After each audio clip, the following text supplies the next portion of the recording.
We will start in a minute.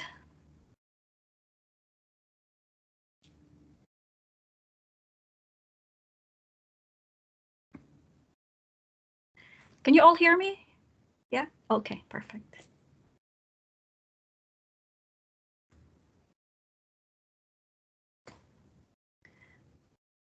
Okay, so I think we will have to start. I want to thank you all and welcome. And thank you for being here today. This is our first multi-university event. We had actually a few events. We started like a few weeks ago, but to be efficient, particularly with this topic, is the most efficient ways to have multi-university. And we also have another session for tomorrow. So anyways, I will start that our organization is actually fortunate enough to have been approved to engage with at least 23 universities nationwide, and we are expecting that our number will grow. So let me introduce myself. I am Maribel Nunez, and I am the founder of Government Workforce Network LLC. And first, I just want to say congratulations because you made it this far. I know most of attendees right now are seniors and graduating next month. So you made it this far, you showed up, you stayed committed, and that really matters. But I also want to acknowledge something real. You know, for many of you, this moment doesn't just feel exciting, it also feels uncertain because graduation, there's a question that actually no one really prepares you for, like, what now? And today, we're going to talk about that with honesty, not from theory, but from what's actually happening in today's AI-driven workforce and how you can navigate it. But before we begin, just a quick note.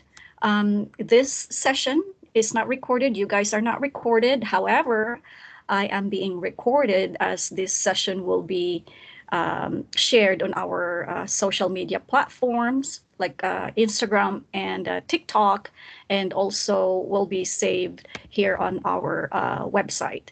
And you can keep your camera off. Your full name is optional, and there is no account is required to join, and you can participate at your own comfort level. This is a space for learning, and there is no pressure. Okay, so let's start with something real. A lot of people believe that if I graduate, I'll get a job. And for some people, that does happen. But for many others, the experience looks different. You apply, you wait, and you don't hear back, which is very common nowadays. And over time, that can make you question yourself. Like, am I doing something wrong? Am I not good enough? And I want to say this clearly because it's not always you. It's not always me. But, you know, you are stepping into a system that works in different ways depending on the organization. And depending on the organization, your application may be reviewed directly by a person, or it may go through an initial screening process like auto screening before reaching a reviewer, a person reviewer. For example, many public sector roles often involve structured human review processes, and some organizations or companies may use systems such as the use of artificial intelligence to help manage high volume of applications. So the process can vary, but in both cases, one thing remains true. How you present your experience matters. So instead of asking, why am I not getting hired? And you should start asking, how do I make my experience clear, visible, and understood? Because in today's workforce, visibility creates opportunity. And here's something I want to take with you. You already have a value as a student. You already possess the knowledge, skills, and abilities, and experience if you volunteer somewhere, But you may not be presenting it in a way that translates. For example, instead of saying, I worked on a group project, you can say, I collaborated with a team up to research, develop, and present a project under a deadline. And instead of saying I did a presentation, presentation is very common in school. And you can say I communicated research findings clearly to an audience, and you can elaborate it more. So even being a student means you already know how to manage time, meeting deadlines, learning quickly. So you already possess those skills. So the issue is not lack of experience, it's translation. Employers don't just look at what you did, they will look at what it shows about you. Now let's talk about visibility. Applying is important, but it's not the only path. Visibility means being in spaces where people can understand you beyond a resume. Example, attending sessions like this, asking questions, engaging in conversations, learning from others, volunteering. Even, you're at a coffee shop somewhere and say something like, hey, I'm exploring opportunities and would love to learn more about your experience. I mean, of course, you don't want to do it randomly, but at least, just to give you an idea, because that can open doors. You don't just want to apply, you want to be remembered. And that's why volunteering is very important. I highly encourage it. And having a mentor is highly encouraged. Now, let's talk about something that doesn't get talked about enough. So you might feel you're behind, you're lost, you're unsure, you're pressured, especially when you see others moving forward. I want you to hear this clearly. You are not behind. You are navigating something that is evolving, and it takes time to understand it. Now, before we open this up for discussion, I want to answer the most important question. What now? So here are a few things that you can start doing immediately. First is start where you are. You don't need everything figured out. Stay with your classes, your projects, your experiences, internship, your volunteer experience. Take one thing you've done and practice explaining what skills it shows. Number 2, make yourself visible in small ways. You don't need a big network. You start small. Ask one question, attend one session, connect with one person, because one small action can lead to one opportunity. And 3 is very important. You need to stay consistent. You don't need to do everything at once. Apply 1 to 2 roles or 3 roles. Spend 20 minutes improving your resume, learn something new, because small steps done consistently will always be big steps done once. Number 4, you need to be open. Your first opportunity is not your final destination. You may start in one role, you gain experience, move into something else, and that is called growth. You need to grow in your profession. And number 5, you need to stay connected. Don't go through this alone. You have a lot of resources if you think about it. You do. You have your school counselors. There's a lot. And probably someone like your friends or your family friends, and there's, you can find mentor. And that's what our organization do. We mentor. Stay connected to spaces that help you learn. ask, you grow. So if you're wondering what now, start small, stay consistent, make yourself visible, and give yourself time to grow. So now let's open this up for discussion. And there is no pressure at all. So if you have any questions, feel free to ask now. Any thoughts or even something that you've been experiencing that you want to share, feel free to share. There's no pressure.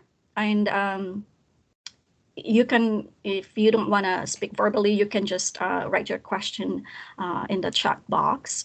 So anyways, I will share something about my human resources experience attending job fairs, speaking engagement with universities.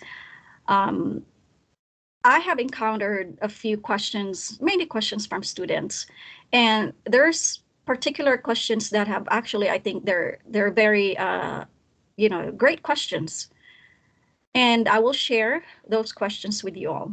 So the first question is that, what's been the most challenging part of preparing for life after graduation?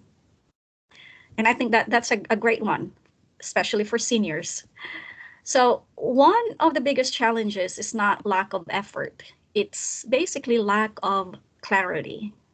Most students are told to fix their resume, apply to jobs, you network, but they're not shown how those pieces connect. So what happens is you spend time applying, but you're not sure if your resume is aligned with what employers are actually evaluating. And that creates a loop. So effort without feedback, action without direction. So the real challenge isn't preparation, it's preparing in the right way. So if you take one step after this, so you do this, you pick one role you're interested in, look at the job description and ask, what skills are they really asking for? And where have I already done that? So that's how you start aligning your experience with real expectations. And the second question, have you applied to jobs and not heard back? I mean, I have experienced it myself. I have tested it this year, last year. I after I separated from my work from the county, early retirement, and I tested it myself. I applied 50 jobs, and out of that 50, there's only 10 that responded to me. And four recruiters that actually haven't had any phone conversation. It's all via email and text, the text message. And one question is like, the most common question they ask is how, your experience and stuff like that. I've responded, and after that, I haven't heard anything. And it's getting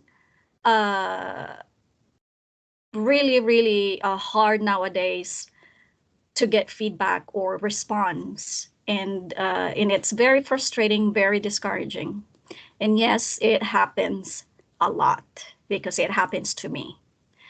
And even with my friends that who are expert on their field, and they can't get a job. And like with myself, I even applied for a manufacturing job, entry level position, just to test. And it's getting worse. It is getting worse. With my experience in HR, 20 years, I have seen that gap, and now with the AI, it will get worse. Now, there are usually three reasons, probably the reasons they don't respond is because, are the alignment. Your resume doesn't, your experience doesn't clearly match the role on paper. Clarity, your resume lists tasks, but not outcomes or skills. and the volume. There are simply many applicants, and only a few move forward, and depending on the organization. And that's why I thought, like, you know what, with this position, I'm sure there's a lot of competition, which I know it is, especially for entry level positions. And that's the reality.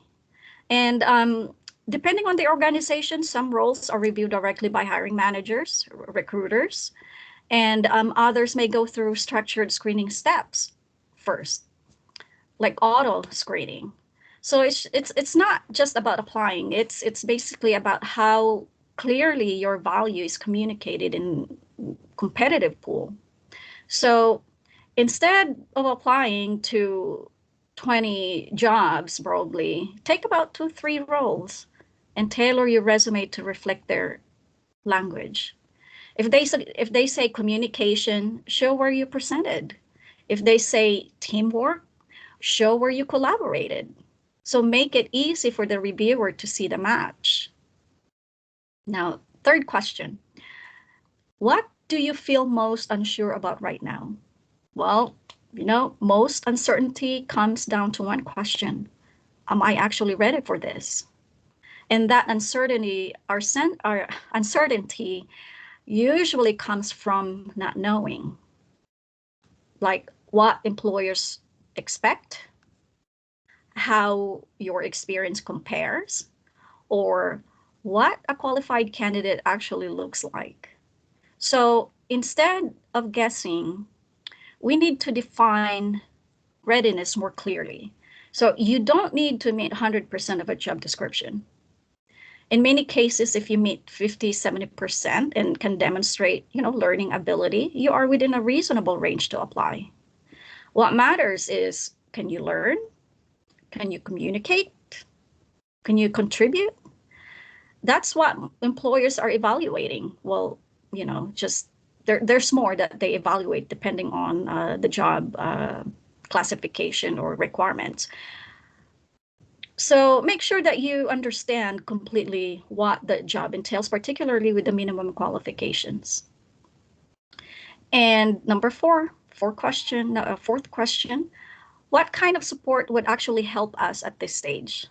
Well, the most valuable support at this stage is not more job postings. It's interpretation and guidance.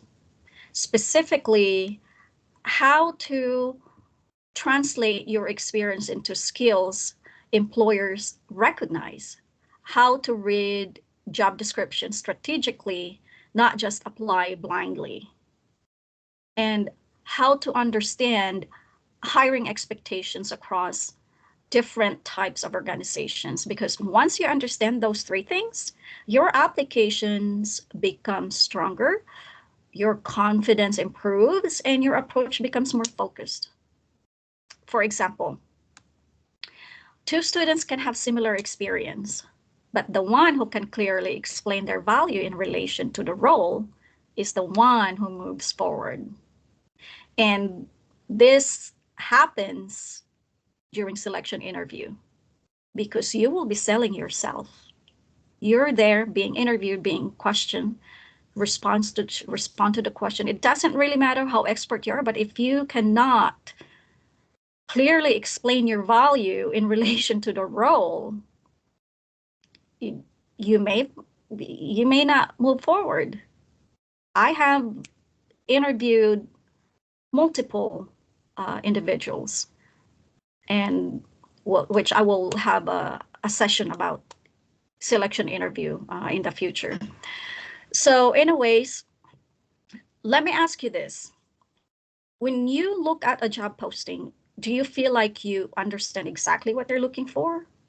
Or does it feel unclear?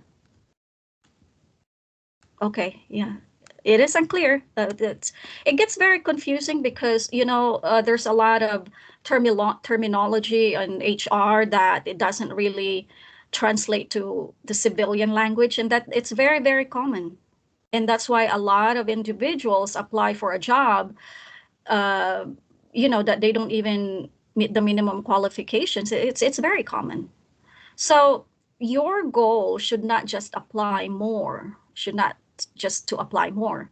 It's to apply with clarity, alignment, and intention. So before we close, we're doing pretty good with the time. I want to leave you with this. You are not behind. You are not failing. You are learning how to navigate something new that is AI driven job market. And that takes time. So you need to start now. But the fact that you are here, that you showed up, that you're willing to learn, that already sets you apart. And that's true. You're committed. You are committed to grow, to learn, in which is very important nowadays.